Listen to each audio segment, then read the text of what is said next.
Yesterday, the FTA, the Freight Transport Association, published a press release about the UK's driver shortage. So today, Trucking TV has recorded a two-part interview with FTA Skills Development Policy Manager Sally Gilson. In the first part, we're talking about driver numbers and driver facilities in the UK. And in part two, we'll be talking about funding driver training and foreign drivers. Each section of the interview is about 6 minutes long, and we think it's well worth a listen. Good morning, welcome to Trucking TV's sound-only interview with Sally Gilson from the Freight Transport Association, the FTA. We're talking today, Sally, about the driver shortage, and one of the things that we all have problems understanding is just how many drivers we've got in the UK, how many of them are currently in or out of work, and details like that. How many drivers do we have in the UK? Do you know offhand? Well, from the research that we've done, the number of people that consider themselves a driver and are in a driver position, we are looking at 315,495, if we're going to be precise. My goodness, that's a lot of bodies. It is a lot of bodies, yes. I mean, when we talk about that sheer number, Sally, I guess that makes the transport industry, including people who, for instance, work for companies that do their own transport, etc., that makes the transport industry one of Britain's biggest industries, doesn't it? Yes, it does. And I think what people forget is a lot of people don't even realise part of the industry and that they should be included in the figures. And so many people are a part of logistics that, we really do underpin virtually every other sector, which is why we are so important. The other thing that was interesting in your report was that, according to the figures you quote, only 530 drivers were actually claiming benefit in August. That's a tiny number, isn't it? It is, when you think of the size of the population of Britain. And this just highlights the issue for us. I think that if you have an HGV licence at the moment, there is every opportunity to find a job, and I would imagine that the people who have a licence are not actively seeking a driving position, which is probably why they're still unemployed. There are so many roles, via agencies or permanent positions available at the moment, that there really is no need for anybody to be on job seekers allowance who has an HGV licence. In the last couple of weeks, I've taken a few days out with drivers in trucks, and one of the things that comes to you very quickly is how few facilities there are for drivers.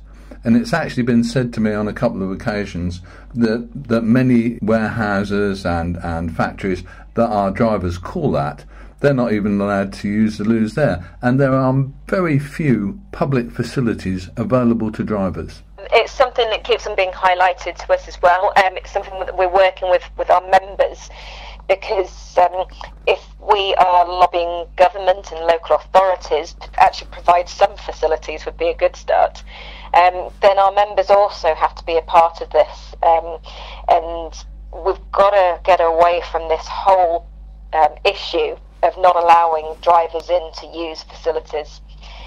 So that's something that we're in discussion with our members to make sure that we are doing everything that we can to provide the facilities. But then, of course, whenever a business development gets the green light for build, then it's got to be a part of the whole planning process that there are facilities for truck drivers as part of that planning. The public facilities that currently exist, there are really, let's be honest and say, there are very few proper truck stops about in the UK. Mainly because, I guess, the cost of land is quite high and the income generated may be less than you get from developing, I don't know, an industrial estate, because the kind of space requirement for a truck stop is the same. Yeah, and again, this kind of is part of the problem. So they're not perhaps commercially viable, which makes it even more important that this actually is more of a government and local authority development, because it's not about profitability. Then it is part of providing something that everybody should have the right to, which is a suitable amount of service, so good toilet facilities. One of the things that when I've raised this with a couple of people, one of the things that people have said is, well, there's no problem, is that there's loads of motorway service areas. But of course, motorway service areas are seen by drivers as not particularly friendly or helpful. They would rather have something that suits their more precise needs. Well, I think there's two reasons why they're not overly suitable. And I mean, I do a lot of miles myself, and I can see just how busy the truck stop areas are within these facilities. So quite often you'll see them parked up in the slip roads as well. So I think they're already, many of them, at capacity anyway, especially when there's some serious traffic on the road and everybody has to pull over. But I think you've also just hit the nail on the head. The service stations are more set up for private car users rather than for truck drivers. So again, it comes into the quality of facilities available for the truck drivers.